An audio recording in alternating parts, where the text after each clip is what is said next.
esse hino que cantamos inicialmente, né? Tem certas expressões aqui que não estão batendo com a minha situação hoje, porém, é um hino que um servo de Deus, por sinal muito inspirado, né? Stuart de Mundo Maquinaíra escreveu, né? São melodias e mensagens muito importantes, né? Coerentes com a vida cristã e fruto de experiência da vida daquele servo de Deus que viveu entre nós até bem pouco tempo, né? Não sei bem a data, mas minha mãe chegou a conhecer, né? Foi contemporâneo de meus contemporâneos, né? Não sei a data que ele esteve entre nós, porém foi um servo de Deus muito importante na vida contemporânea da igreja, né? E entre todas as outras melodias ou mensagens que ele escreveu, que o nosso sinal registra, tem essa aqui também, né? Começa dizendo assim: quão felizes são os homens que confiam sempre em Deus. Quem pode contestar essa verdade, né? Ainda que tudo ruja ao nosso redor, tudo se abale, tudo se desmorone, quem confia em Deus tem essa âncora preciosa, né, de poder descansar em Deus, né? Diz assim: quando o mal apanha os outros, Cristo guarda bem os seus. Ainda que, como o Senhor Jesus mesmo falou, no mundo tereis aflições, percebemos isso dia a dia, e uns mais, outros menos, todos sabemos o que é aflição. Aflição é algo que não gostamos de passar, mas vem a todos nós, uns de uma maneira, outros de outra, né? Mas quando vem a aflição, aqueles que confiam em Deus têm aonde se arrimar, né? E buscar apoio, refúgio, né? E saída. Então, eu pude terminar essa estrofe assim, dizendo: povo alegre, que viaja para os céus. Realmente, apesar de todas as lutas que nós, os crentes, os salvos, temos neste mundo, né? Eu não trocaria sequer um dia dessa existência minha aqui pela existência do homem mais rico deste mundo, mais, digamos, aos olhos humanos, mais feliz e mais tranquilo, né? Porque a única coisa que pode dar plenitude de alegria no coração humano é a paz com Deus. Essa base, esse fundamento precioso da salvação que o crente goza em Cristo, né? Segunda estrofe, ele diz assim: se a galinha sobre as asas pode os pintos abrigar, muito mais Jesus aquele que só nele confiar. Isso aqui é uma comparação que ele fez, né, para nos chamar a atenção, né? Evidente que se uma galinha, um animal pequeno, ela tem um empenho muito grande em abrigar que os pintos quando vem qualquer perigo, né? Conhecemos talvez o gavião e etc. Ela abriga, e já ouvi casos de uma galinha morreu queimada quando veio um incêndio, ela não teve como esquivar daquilo, abrigou os pintos, morreu queimada. Quando passou aquele fogo, eles viram, os pintos estavam todos salvos lá, né, debaixo de um esqueleto, galinha, né, que ela tirou a intensidade daquele fogo, certamente não era um fogo muito prolongado, mas ela morreu para salvar os pintos, né? Quer dizer, foi uma aplicação muito bem feita, uma comparação assim, que faz nos entender bastante como é o cuidado de Deus, né? Bem a salvo e tranquilo pode estar. Quem confia em Deus, ele sabe que, mesmo que haja todas as adversidades possíveis neste mundo, ele sabe ver o final da sua existência aqui, sabe, tem não é somente como tem um ditado, uma luz no fim do túnel, né? Ele sabe que terá a plenitude do dia perfeito na presença de Deus, né?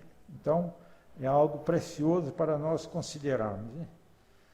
E o terceira estrofe diz: seu cuidado é incessante pelo filho seu que crê, né? Isso é uma coisa que eu percebo a cada dia, né? Ainda que a nossa fraqueza muitas vezes não descansamos plenamente na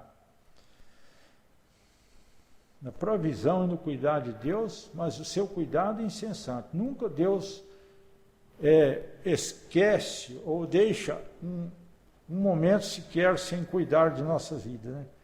Como eu sempre penso, a nossa vida requer do cuidado e da misericórdia de Deus segundo a segundo. Porque você é que faz o seu coração bater, você é que faz o seu pulmão retirar o oxigênio do ar e expelir o gás carbônico, fazer essa troca tão necessária para a nossa existência aqui. Se você quer fazer uma experiência, tente ficar 1 minuto sem respirar. Você vai ter uma aflição muito grande, né? E isso te dá uma prova incontestável do que é a provisão de Deus, né? Ele te dá essa possibilidade, não por seus esforços, mas naturalmente Ele te dá isso, né? Então é um cuidado incessante. Todo mal que nos persiga, seu bondoso olhar prevê, né? Ele está vendo além do que nós podemos ver. E descanso temos nele pela fé. É muito precioso desfrutar dessas bênçãos que esse servo de Deus sabiamente quis deixar registrado para nós, essa melodia tão preciosa como muitas outras, né? Sexta-feira passada pensamos um pouco sobre o assunto homens e mulheres que honraram a Deus, né? E podemos pensar, honraram, e isso não ficou só no passado. Essa experiência, nós podemos saber que ela é atual e possível de ser praticada ainda nos nossos dias, né? Terminamos, entre todos os outros os personagens que fizemos uma ligeira menção e o que fizeram durante a sua vida aqui, a sua existência terrena, né? Tendo conhecimento mais ou menos de Deus, porém buscaram, né? E confiaram em Deus para alcançar a bênção de que tanto necessitavam, né? E terminamos pensando em Davi,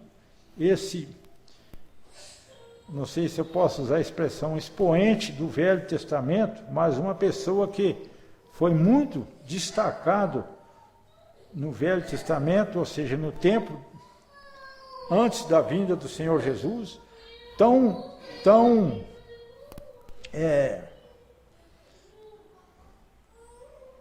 assim, a honra, ou seja, a devoção que ele prestou a Deus, ou a confiança que ele tinha em Deus, se destacou tanto que ele,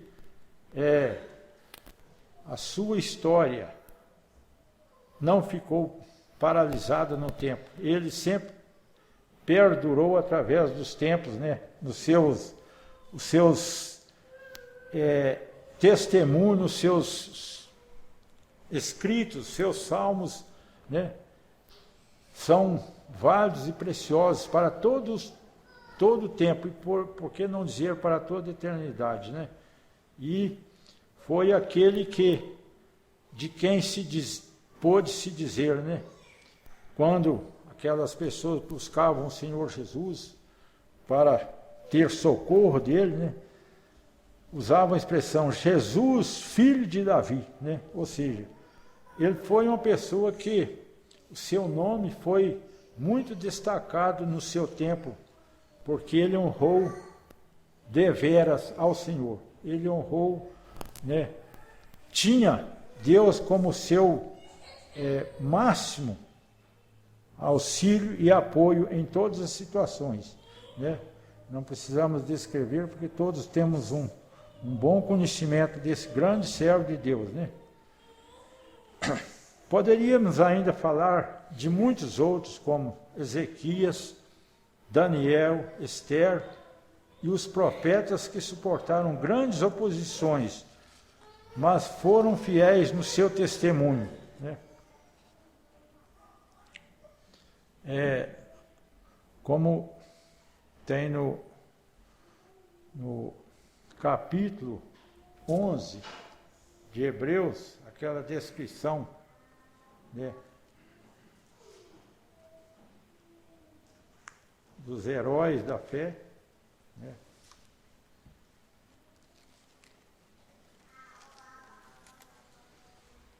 Nós lemos aqui de muitos personagens, né, citando o que fizeram, como agiram, né?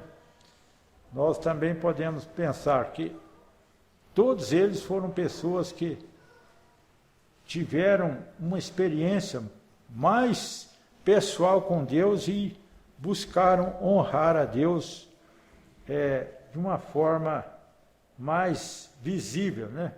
Mais aparente, mais notória do que os demais contemporâneos do seu tempo, né? Mas no verso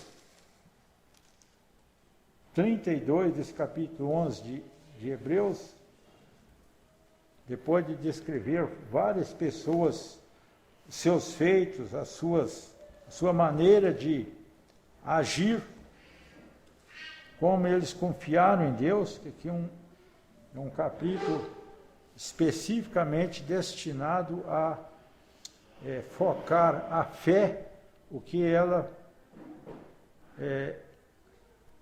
exerce, como pela fé essas pessoas se destacaram das demais, fizeram obras incríveis, né?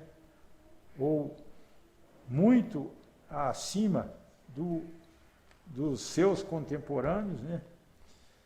Fala aqui no verso 32, e que mais direi? Faltar-me o tempo contando de Gideão, Baraque, Sansão, Jefté, de Davi, Samuel e dos profetas, né? Não é com a intenção de ser um paralelo, mas esses comentários que eu tenho pegado aqui, é como se fosse assim, uma descrição do que fizeram essas pessoas, no sentido de destacar das demais pessoas, assim, porque confiaram e buscaram honrar e agradar a Deus, né? Agora, no Novo Testamento, né, podemos pensar algumas pessoas, nós temos aqui, começando, né,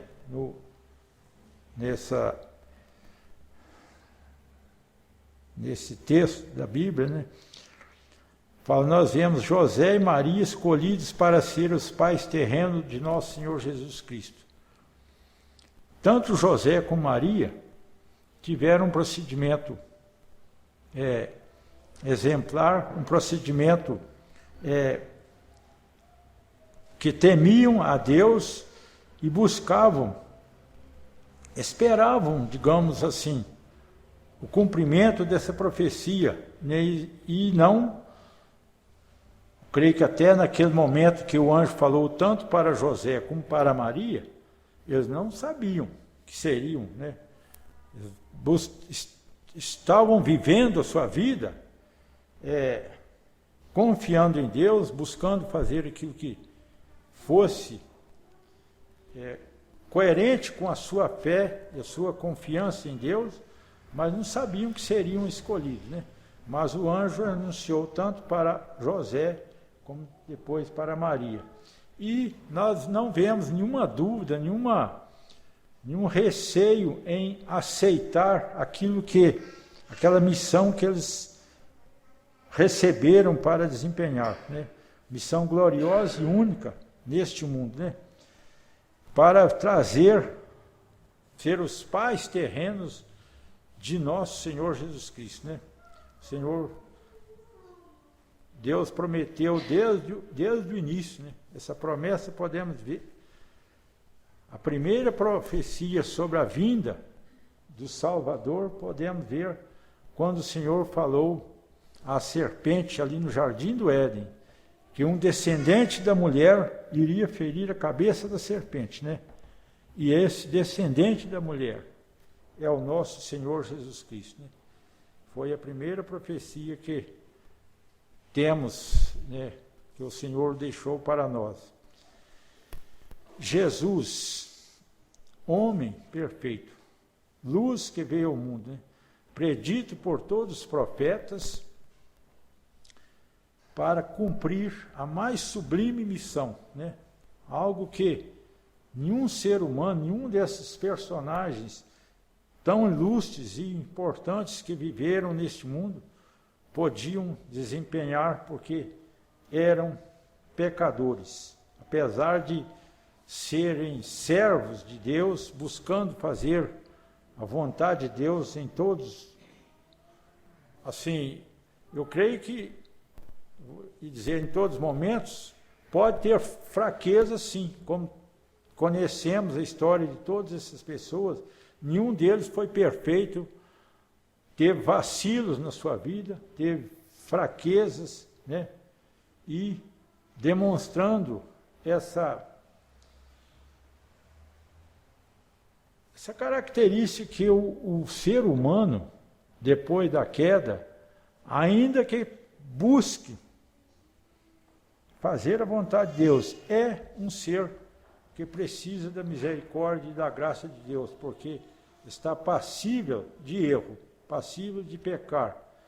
E só a misericórdia de Deus é que pode livrar-nos de grandes pecados e fracassos. Mas ninguém pode dizer que passa um dia sequer sem cometer uma falha, um pecado, né? Mas a misericórdia de Deus nos dá sempre esse novo começar com Ele a cada dia, né? E podemos recorrer a Ele, porque Ele é um Senhor que conhece a nossa estrutura, sabe que somos pó, né?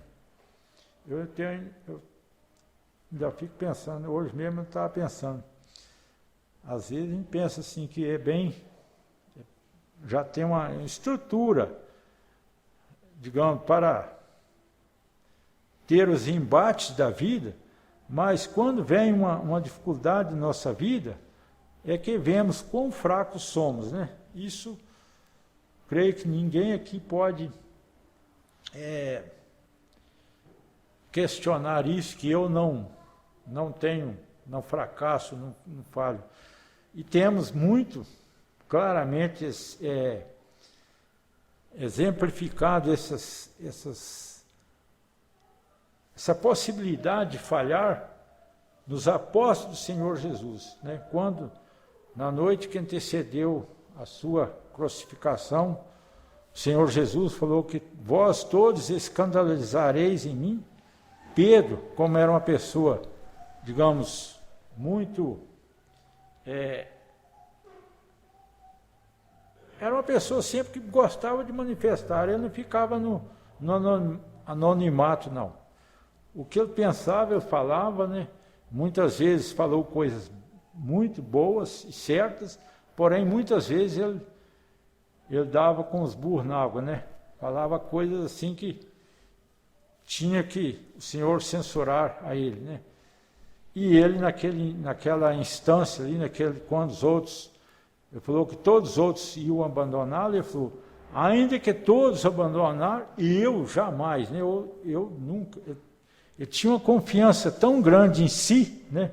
Achar que era tão forte, tão pleno, mas o Senhor mesmo falou ali, antes de acontecer, falou, antes que o galo cante 3 vezes me negarás. Né?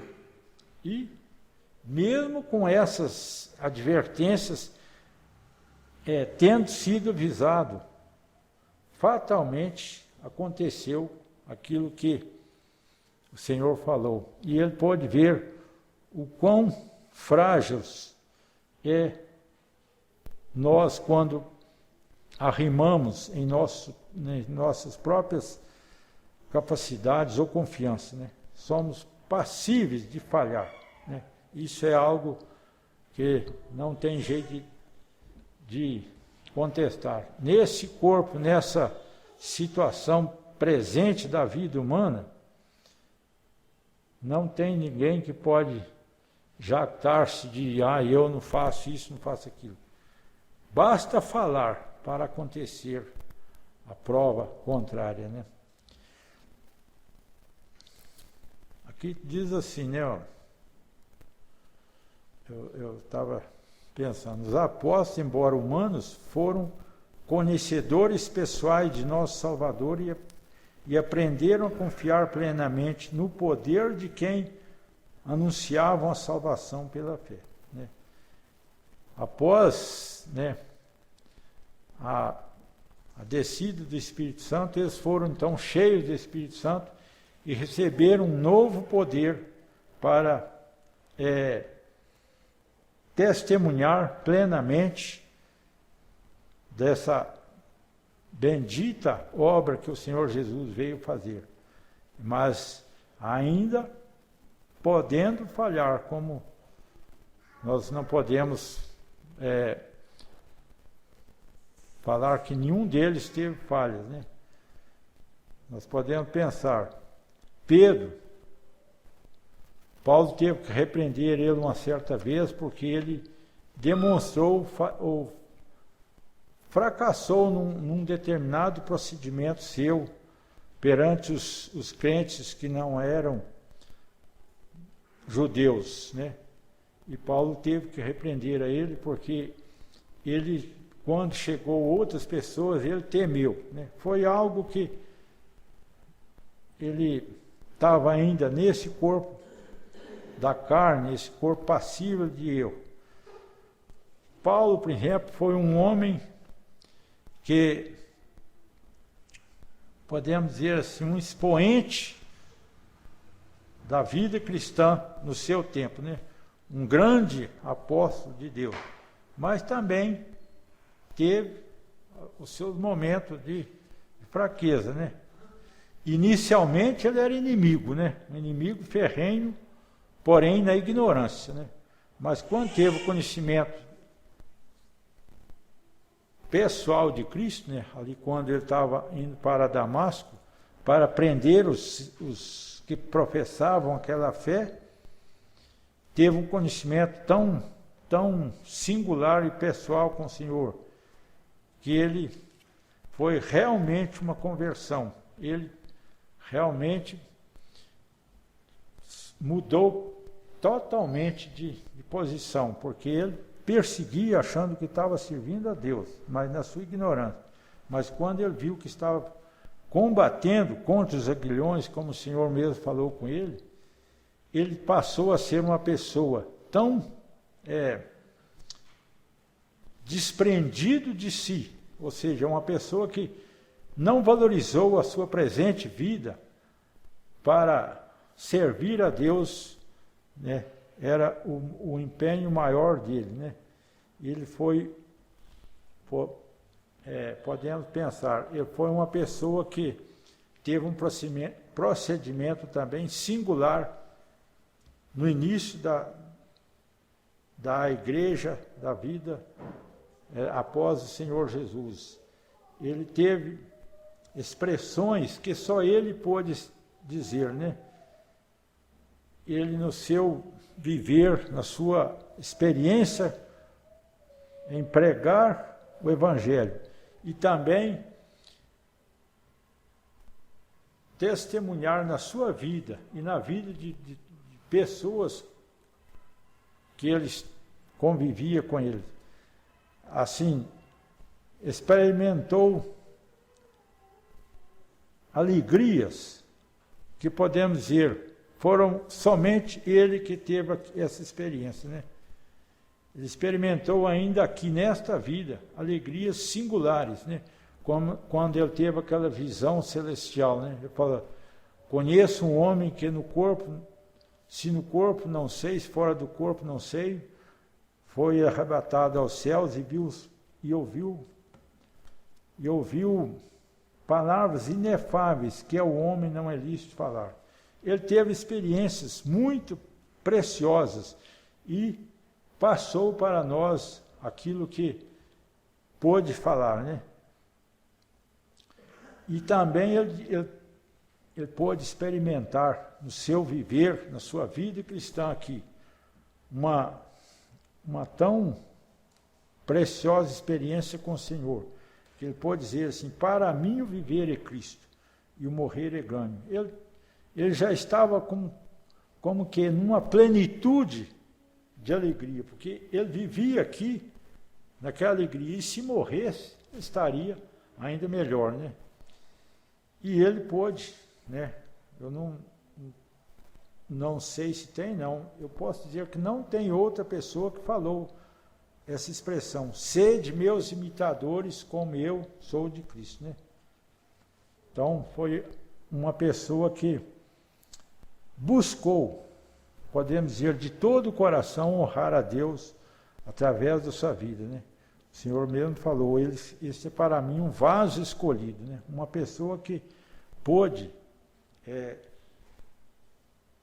experimentar na prática e buscou honrar a Deus em todo o seu viver. Nós, a sua igreja, através dos séculos, vemos muitos que enfrentaram sofrimentos, morte, aguardando a vida que permanece para sempre, né? Nós podemos pensar que através da história humana, da igreja nesse mundo, com tantos procedimentos atrozes contra o povo de Deus, mas muitos experimentaram e testemunharam dessa alegria, desse gozo que o ser humano só pode ter quando encontra o Senhor e entrega a sua vida a Ele para servi-lo, né? Nós vemos na história, né, bem no início, como os mártires sofreram, não fizeram caso da própria vida, né? O primeiro foi Estevão, aquele que o Senhor era cheio do Espírito Santo, ele pôde descrever, fazer uma descrição de todo o procedimento do plano de Deus para os seus contemporâneos, né? Como o Senhor, por fim, enviaria o Salvador, e fez esse testemunho tão explícito para aquelas autoridades eclesiásticas e religiosas do seu tempo, e que eram inimigos, né, do Senhor. Ele pôde expressar tão veementemente aquilo que era a verdade revelada e conhecida por ele, e prova que, e contestando a dureza de coração deles, mesmo quando eles arremeteram contra ele e o apedrejaram, né, ele não lançou nenhum juízo, mas ele clamou perdão pelos seus algozes, né? falou assim: Senhor, não lhes imputes esse pecado, né? Tal era a sua entrega, a tua alegria plena de confiar e o seu conhecimento para com quem ele estava servindo. Ele pôde expressar assim, né? Algo tão precioso para nós. E vemos através no decorrer da história, tudo que podemos conhecer, quantos foram martirizados, foram queimados, como esse próprio verso aqui em Hebreus fala assim,